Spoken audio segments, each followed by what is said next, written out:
Abby, how about we start with you, and you let us know how this piece came about.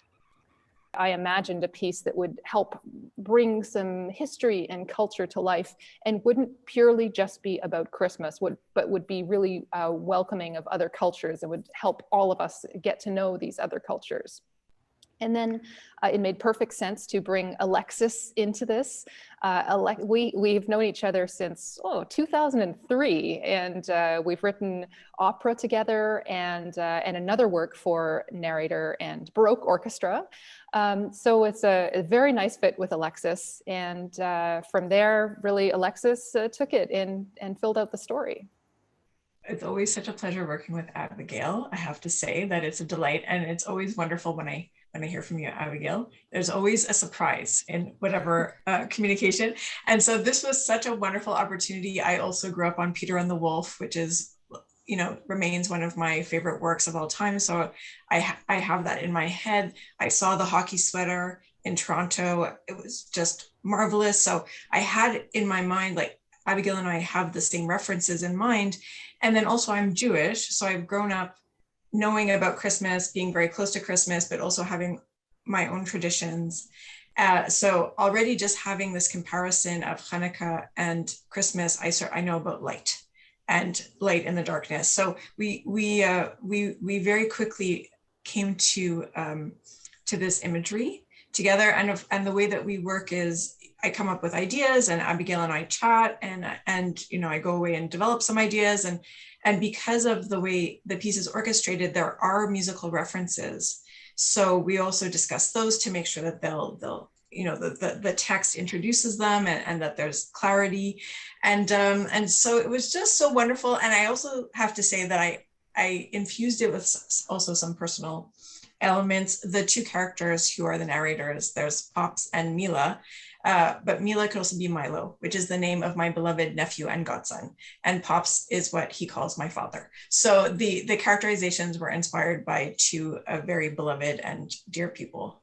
So this was the genesis of the piece. And if I can just pick up on a little bit of that, there are quite a lot of quotes in this piece.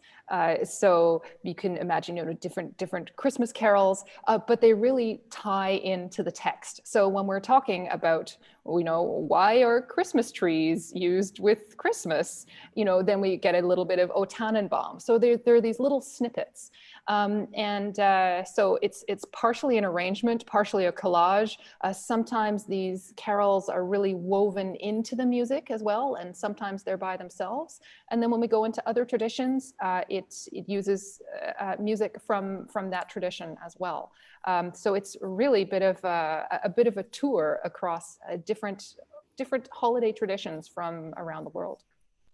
We also pictured it as sort of a musical carpet ride. I guess you could always think of it as Santa on his sleigh going around the world, that it's really a journey around the world in these 20 minutes that the orchestra brings us on. And there are two narrators as well telling the story. Could you maybe explain a little bit about the journey that we'll be taking with them? So here's the story. There's a holiday party, and Pops and Mila, his granddaughter, are preparing for the holiday party. And of course, we have the iPod, and we have the lights, and we have things in the oven, and then the power goes out. And there is panic because it is very stressful to put on a party. And then for all our modern conveniences to not be working is extra stressful. But Pops turns it into a fun storytelling opportunity and reminds Mila that we didn't always have electricity and the oven. We didn't always have the iPod, and that holidays have been celebrated for a very long time without those modern conveniences, and sort of just touching back into what ties all of these holidays around the world together is that the light that we make is something we make together as a family, as a community. And so this is what Pops shares with Mila, and this is the journey that they take, is that Pops gives these examples of all these different traditions and how the light is made in celebration, in community, in family. I love how it's such a modern story, one, with the iPod having something that we can all relate to, and also come together with and appreciate everyone's different cultures and the way that we celebrate the holiday seasons. That's really wonderful. And Abby, is there anything we should be listening for in particular? You've mentioned a few musical references, but how about some more gems of wisdom from you before we hear the whole piece? Sure. Well, I mean, we start off with Christmas. And then when all the lights go out, then Pop starts telling stories. So of course we hear the stories about these other traditions. And so then it really makes sense to dive into these other traditions. So when we go to Hanukkah, we are looking at different traditions. Ma'ozer is a 13th century Jewish tune, and Heyo, Heya. And then we go into Iranian and Hindustani music. So that's going back very far. That's going back to the 12th and 13th centuries. And of course, at this time, the music was not written down so much. Now they've been written down, but not with meter, with rhythm like we would know it, not with harmony. So it's really just notes. And so I really had to put that in a framework that could be played by an orchestra. And so, yes, I'm borrowing from these traditions, and I'm very clear that I'm borrowing from them. These are old works, 800-900 years old, that I've put into an orchestral framework. So there's a bit of added rhythm and a bit of weight for it to gel together. Otherwise, we couldn't perform this tradition that is not written down. And then we also go to the Anishinaabeg story of the Northern Lights. This is just, we touch on this very, very briefly. And this music, I didn't borrow any music, and I just made my own music for this. So it's purely my imagination. And this is really, I think, it shows the piece. It's partially borrowed, partially an arrangement, partially mine, and then sometimes actually just trying to reconstruct something from the past. So it is a journey.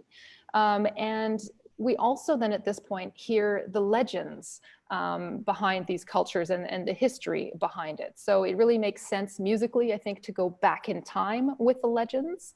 And that's why I went so far back to this very old music. And then we pop back right into the future again with Pops and Mila. So we're sort of in the past and then in the present. So a bit of time travel musically as well. So Abby, I gather we have some special guests as narrators. Could you please tell us a little bit about who is performing this in Hamilton? Absolutely. Well, we have a child actor / singer from the Hamilton Children's Choir. We often have a really nice collaboration with them for our holiday show. So that's nice to bring that tradition back and have a child from that choir. And then our actor is a very famous Canadian actor, R H Thomson. Many people would know him as Matthew Cuthbert from Anne with an E, that CBC show, and it was on Netflix, very, very popular. And he's just been such a figure on the stage for a very long time. I've worked with him a number of times already, and I'm just delighted that he's going to be involved in this. And I know he's very, very enthusiastic about the text and how we're really being very inclusive and bringing in different cultures into this concert.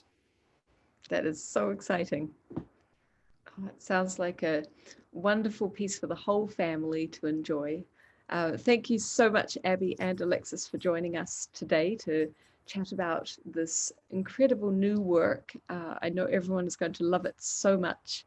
And we hope that you'll be with us at the First Ontario Concert Hall or in the comfort of your own home to enjoy Making Light.